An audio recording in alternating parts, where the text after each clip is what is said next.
വ്യക്തിപരമായിട്ട് ഞാൻ കുറച്ച് സ്വതന്ത്ര ചിന്താഗതി പിന്തുടരുന്ന ആളാണ്. ഇപ്പം എൻ്റെ ചില ചിന്തകളും ചില അഭിപ്രായങ്ങളുമൊക്കെ ചിലപ്പം അത് BJP അനുകൂലമായിരിക്കും, ചിലപ്പോൾ അത് UDF അനുകൂലമായിരിക്കും, ചില സമയങ്ങളിൽ അത് ഇടതുപക്ഷത്തിന് അനുകൂലമായിരിക്കും. അടിസ്ഥാനപരമായിട്ട് എൻ്റെ ചിന്തയിൽ കൂടുതലും ഒരു സ്വതന്ത്ര ചിന്താഗതിയാണ് ഉണ്ടായിരുന്നത്.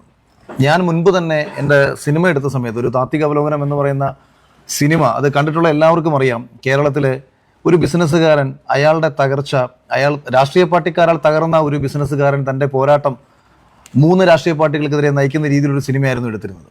അന്ന് ആ സമയത്ത് ഞാൻ സാബു ജോക്കബുമായിട്ട് ബന്ധപ്പെട്ടിരുന്നു. അതായത് 2020 എന്ന് പറയുന്ന ഒരു പൊളിറ്റിക്കൽ പ്രസ്ഥാനം എന്ത് ആശയമാണോ, എന്ത് ഡെവലപ്മെൻറ്റ്സ് ആണോ ഈ നാട്ടിൽ കൊണ്ടുവരാൻ ആഗ്രഹിച്ചത്, ഇത് മനസ്സിൽ തന്നെ സൂക്ഷിച്ചുകൊണ്ടിരുന്ന ഒരാളാണ് ഞാൻ മുൻപേ. പക്ഷേ എറണാകുളം ജില്ലയ്ക്ക് അപ്പുറത്തേക്ക് 2020യുടെ ഒരു വലിയ വ്യാപനമൊന്നും ഉണ്ടായിരുന്നുണ്ടെങ്കിൽ ഒരു പക്ഷേ എത്രയോ നാളുകൾക്ക് മുമ്പ് തന്നെ ഇതുപോലൊരു പത്രസമ്മേളനം ഉണ്ടായേനെന്നാണ് ഞാൻ വിശ്വസിക്കുന്നത്. പിന്നീട് രാജ്യത്ത് പ്രതിപക്ഷ നിരക്ക് ശക്തി പകരത്തക്ക രീതിയിലുള്ള അഭിപ്രായങ്ങൾ ഞാൻ പലപ്പോഴായിട്ട് നടത്തി. എപ്പോഴും ഭരണം മാറണമെന്നുള്ള ഒരാഗ്രഹം പങ്കുവയ്ക്കുന്ന, പ്രതിപക്ഷ നിരക്ക് കരുത്ത് പകരണമെന്ന് ആഗ്രഹിക്കുന്ന ഒരാളായതുകൊണ്ട് തന്നെ പലപ്പോഴായിട്ട് എൻ്റെ പ്രതികരണങ്ങളിൽ പലതും UDF അനുകൂലമായിട്ടുണ്ടായിരുന്നു. UDF വേണ്ടിയിട്ട് പലപ്പോഴായിട്ടും സംസാരിക്കേണ്ട സാഹചര്യം വന്നതും അത്തരം ഒരു പ്രതിപക്ഷ നിരക്ക് കരുത്ത് പകരുക എന്ന ലക്ഷ്യത്തോടു കൂടിയായിരുന്നു.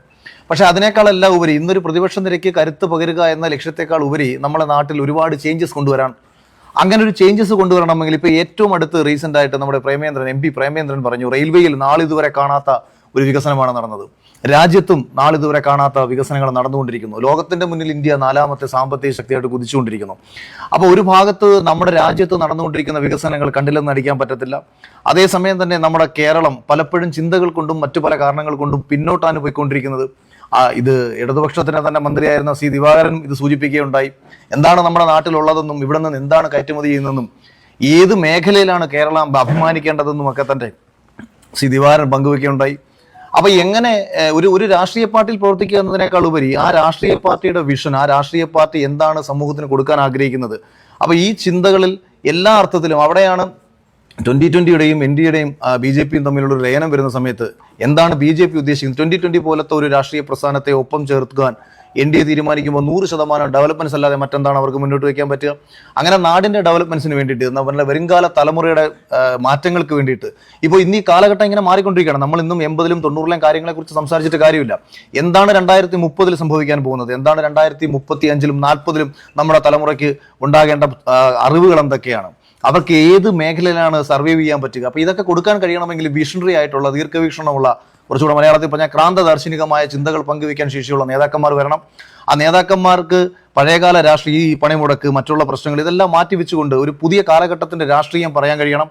അങ്ങനെ ഒരു പുതിയ കാലഘട്ടത്തിന്റെ രാഷ്ട്രീയം എത്രയോ നാളുകൾക്ക് മുമ്പേ പറയുകയും പ്രവർത്തിക്കുകയും ചെയ്തിട്ടുള്ള ഒരു പ്രസ്ഥാനമാണ് 2020 എന്നതും അത് കിഴക്കമ്പലത്ത് വന്ന് നോക്കിക്കഴിഞ്ഞാൽ ഇന്ന് രാവിലെ മുതൽ ഞാൻ 2020 ചേരുന്നു എന്ന വാർത്തകളും മറ്റും വന്ന സമയത്ത് ഒരുപാട് പേർ എന്നെ പല സ്ഥലത്തുനിന്ന് വിളിച്ചു, ചേട്ടാ ഗംഭീര തീരുമാനമാണ്, ഞങ്ങൾ കിഴക്കമ്പലത്ത് വന്നിട്ടുണ്ട്, അല്ലെങ്കിൽ ഞങ്ങൾ പല വീഡിയോസും കണ്ടിട്ടുണ്ട്.